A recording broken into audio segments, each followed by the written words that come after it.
Look what the cat drug in, folks, here on Tony Curry Radio. It's our good friend Austin Hanks, of course, home of the Austin Hanks Blues Almighty Show every single Thursday night.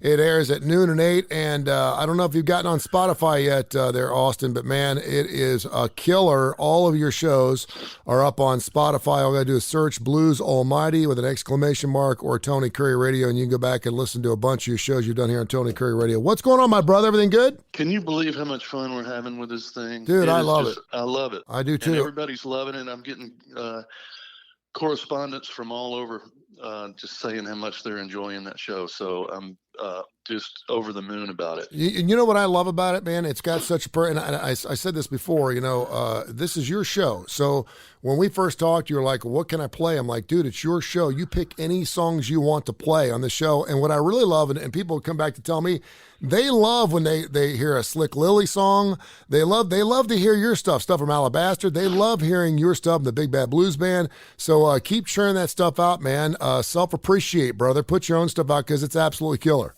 Well, thank you for saying that. That's kind of, I threw that out there, wondering if people would dig it or not, and the response is great every time. And of course, you have had some wonderful interviews. Billy Gibbons has joined you on a show. You've had Matt Sorum. You've had Blackberry Smoke, members of that band, on the show. Feel free to continue to do that. I know a lot of people, you whet their appetite for some ZZ Top and Billy F. Gibbons, man. People are like, when's Billy going to be back on Blues Almighty? And I said, I think he hangs out with him like night and day, but they probably watch Wheel of Fortune together. Maybe he just runs some tapes. So anytime you want to get Billy back on the show, do it, all right? Yeah, he actually told me the other day we were having chips and salsa at a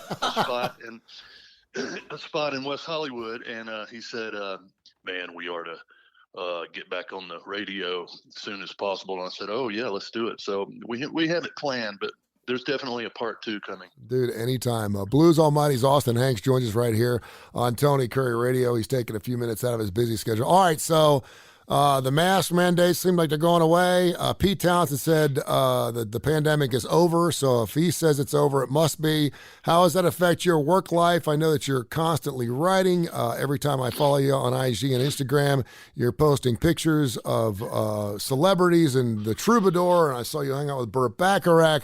What have you been up to lately? What's been going on? Yeah, so we've been doing some writing sessions. I'm working on the next record, and then I'm working with some other people on their records, and people are starting to come back to life. It's really fun to see it happen in slow-mo. But I'm in Los Angeles County, which probably has the toughest mandates of anywhere, as far as masks and can't have more than blah, blah, blah, many people in a room at a time and all that stuff.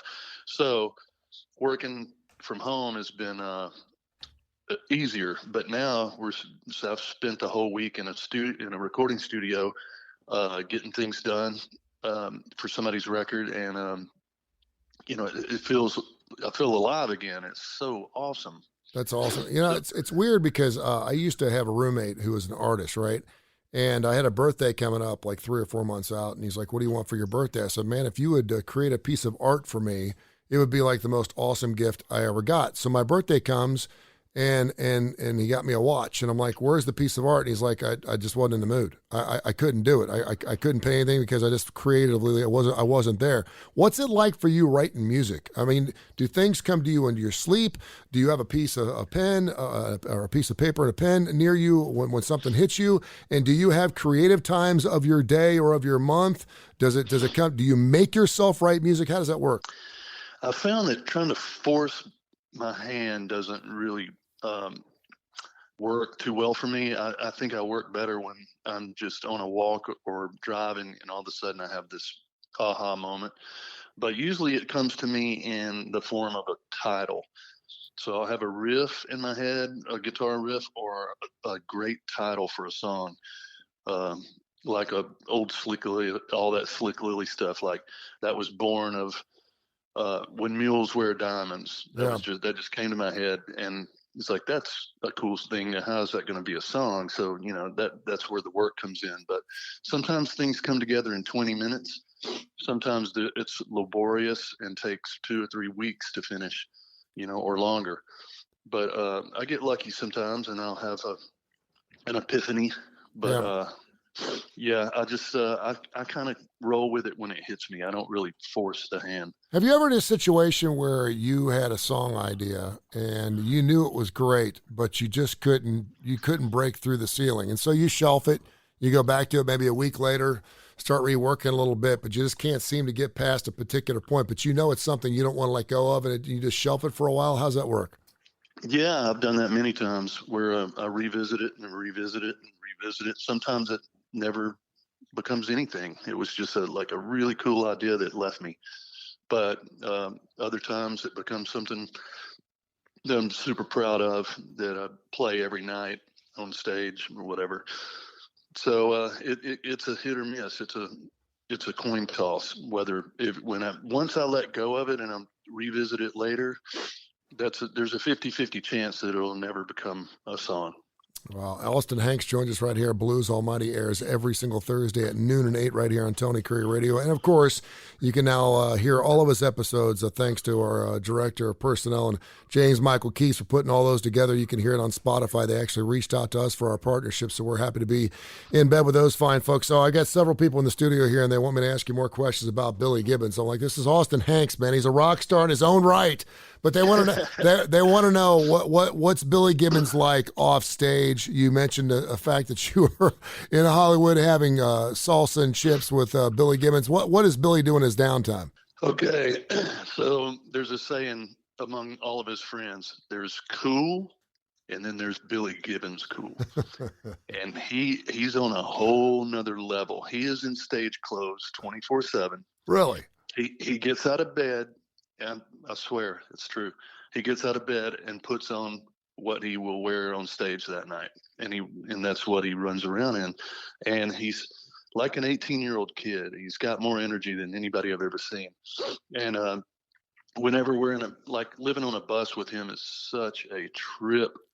You just can barely keep up. But I'll give you an example. One night I'm asleep in my bunk on the bus. We're cruising down the highway. It's 3 or 4 in the morning, and I hear Billy speaking through the little curtain. Hey, Austin, are you awake?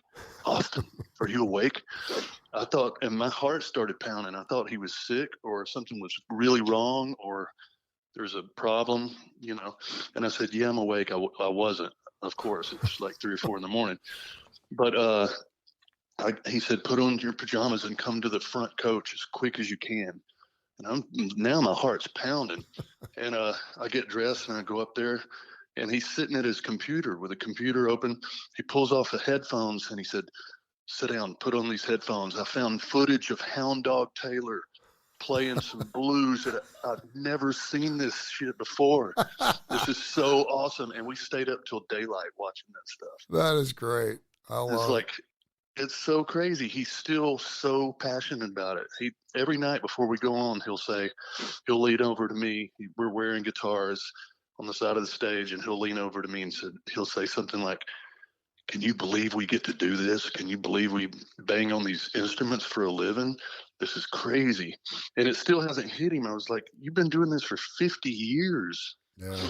And he's still so passionate about it. It's so awesome. It's awesome, man. It's great. All right, so I've got a couple other people here. They want to know what some of you've done the Nick Part 1 and Part 2. You've done Southern Blues. You've done the blues from city stages. What are some of your other show ideas we can look forward to in the next few weeks? Yeah, I've done one on the 80s revival, Yep. with Stevie Ray and Fabulous Thunderbirds and Stray Cats and all the guys that brought it all back. I got several coming up that are, let's say they're going to be surprises because I have some special guests and I can't tell you who they are yet, but okay. It's going to focus a lot on their music and the blues impact on their albums over the years. So I got that coming. I thought about doing an episode all about the making of Alabaster because I had Steve Ferrone, the drummer for Tom Petty for the last 25 years on drums, and Billy on guitar, Ricky Medlock on guitar from Leonard Skinner. So it was an all-star cast to make that record. And I thought about playing some of those songs and telling some stories. Dude, I got some ideas. Dude, get after it. It's great. And just this past week, George Thorogood celebrated his 72nd birthday. I don't know if you saw my Tony Curry challenge to you on Instagram, but I was going to see if you had a picture of you and George. Have you met George before? I don't have a picture, but I've hung out with him several times, and we even had a drink together at a place called Mexicali in Studio City. And we have a mutual friend, and he was asking about. Remember the song "Chucky's in Love"? Oh yeah. So that's about this guy named Chuck Weiss. He recently passed. He had some failing health, and we were mutual friends of his. And I was asking him about how Chuck was doing, and he said, "Let's get a margarita and talk about him." And so we had a good time just kind of catching up. I should have whipped out the camera, but I didn't. It's all right, If I'd have man. known this challenge was coming, I would have. He's a hell of a nice guy, and so are you, man. Hey, thank you so much for your time. We'll look forward to you every single Thursday. And again, make sure you go to Spotify and you listen to all the Austin Hanks Blues Almighty shows, heard exclusively here on Tony Curry Radio. A lot of people, for whatever reason, can't listen at noon or 8 on Thursdays. You can go back and listen to all the great shows. Matt Sorm's on there, Billy Gibbons is on there. It goes on and on and on. Of course, a whole host of other great rock legends and blues legends are going to join you on your show as well. Peace, brother. Appreciate you, man. Thank you so much, Tony. This has been a special presentation of Tony Curry Radio.